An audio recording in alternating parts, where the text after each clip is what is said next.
Okay, today we're going to try some multi-flips, see how many we can do. The white striping that's on my X251 is reflective tape. And so, I mean, if you ever did get your quadcopter go down in a field or something like that, and you can't find it, come back that night with a strong flashlight and chances are you'll find it. Anyway, just a thought. Okay, I'm bound. Gonna flip it into the high rate on the throttle, which is right here. I've got my highest rate set up for the throttle right there. I'm gonna flip it down into the highest rate for dual rate, and we'll also flip it down into 3D mode.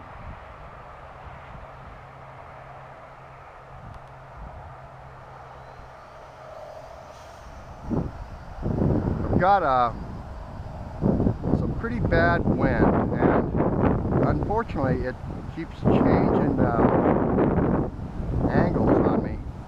It's coming from this direction, that direction. It's all thermal stuff. It's due to drastic change in temperature from night to day. So we're going to take it way up there. Considering how much wind I have, that's probably enough right now. There's tons of wind up there.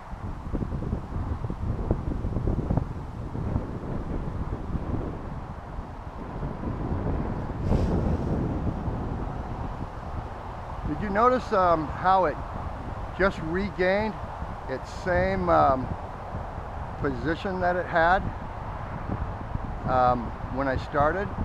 It's kind of interesting, you know, if you, as long as you don't hit the yaw and change it, after you do a flip or something, it really appears to regain the exact same heading that it had before. So that must be something in the software that I haven't seen, but